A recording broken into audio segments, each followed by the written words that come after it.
Hello दोस्तों, नमस्कार। आज हम रेसिपी लेकर आए हैं उनके लिए जो कि बच्चों को जन्म देने के बाद जो महिलाएं कमज़ोर होती हैं, और उन सभी महिलाओं के लिए जिनको थकान, कमज़ोरी, कमर में दर्द, पैरों हाथों में ऐंठन रहती है।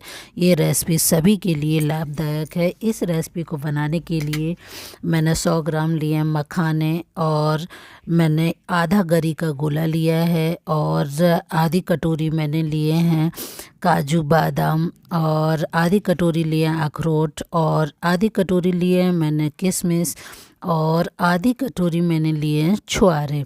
और इन सभी को मैंने छोटा छोटा चॉप कर लिया है। चॉप करने के बाद और साथ में लिया है 1 किलो गुड़, और ये मैंने लिया है देसी घी न्यूट्रीलाइट का, जो कि प्योर घी है और शुद्ध घी है। इसको मैंने एक कढ़ाई ली है जिस पे गैस पे चढ़ा दी है। चढ़ाने के बाद उसमें डाल दिया है 1 कटोरी घी। 1 कटोरी घी डालने के बाद जितने भी मेरे ड्राई फ्रूट्स थे इन सभी को मैंने एक एक करके फ्राई किया। और ये जो हमारी पिपरीमिंट की जो लकड़ियाँ हैं, ये जो है मसाला है। ये मसाला उन महिलाओं को फ़ायदा करता है जो बच्चों को जन्म देती हैं, यानी प्रसव के बाद दी जाने वाली ये गुड़, जिनको कतरियाँ बोलते हैं या सुठैला बोलते हैं, ये वो गुड़ पाक है। उसी को आज हम इसमें कर रहे हैं। इन चीज़ों को सभी को, किशमिश को, काजू बादाम, इन सभी को एक एक करके हम फ्राई करते जाएंगे। फ्राई हमें इतना रखना है कि ये जलने नहीं देना है, इस तरीके से हमें फ्राई करना है। अब लिए हैं हम गोंद। गोंद जो होता है इसका सबसे अहम पार्ट होता है, क्योंकि गोंद जो होती है वो बहुत ही फ़ायदा करती है, और सर्दियों में भी ये सर्दी को भी मारती है। और हम सर्दियों को दूर करने के लिए हम गोंद भी इसी में, लमसम 25 ग्राम गोंद है, उसे भी हम इसी में फ्राई कर लेंगे। फ्राई करने के बाद फिर हम कुछ मसाले लेंगे, जिसमें जिंजर पाउडर है, और थोड़ी सी अजवाइन है, और हल्दी पाउडर है। इन सभी को मैंने पानी में रोस्ट करके रखा था। और फिर और जो हमारी पिपरीमेंट थी वो, और जो हमारा पानी में सोख किया मसाला, उन सभी को मैंने पीस लिया महीन करके।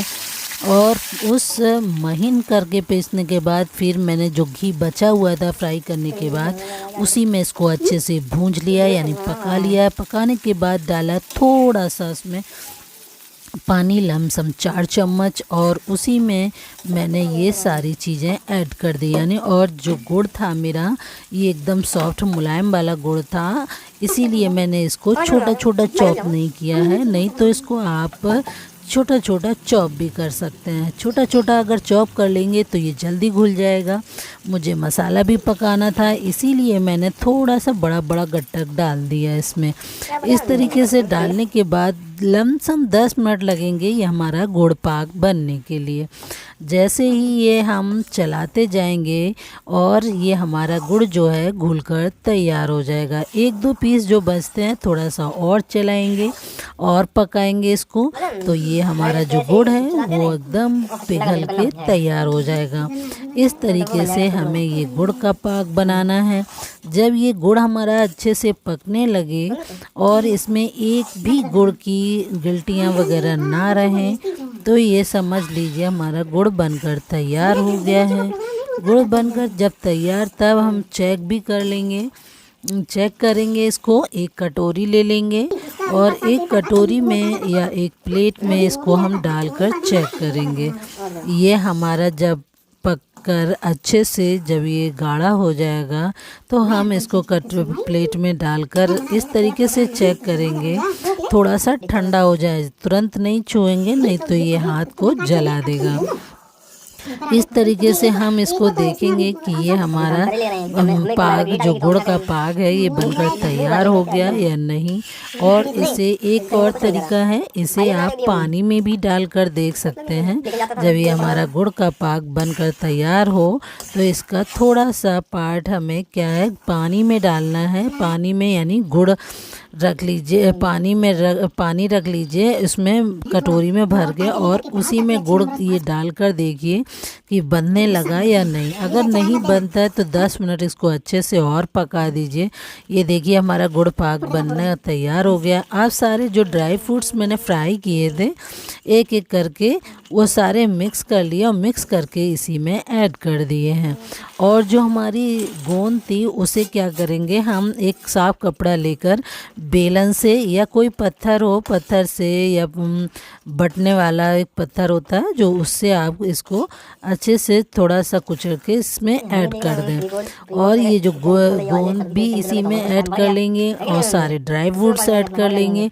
फिर इसको 10 मिनट और पकाएंगे। देख लेंगे कि हमारा गुड़ इतना टाइट ना होने पाए और ये ढीला भी ना रहे। इस तरीके से हमें इसलिए गुड़ का पाक बनाना है।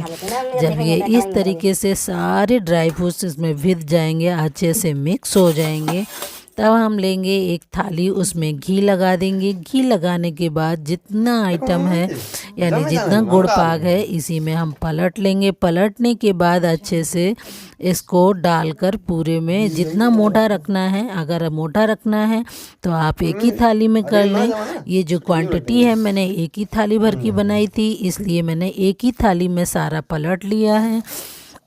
पलटने के बाद इसको ठंडा हो जाने के लिए रख देंगे। फिर इसके हम छोटे छोटे से पीस काट लेंगे, तो इस तरीके से आप देने में भी आसानी हो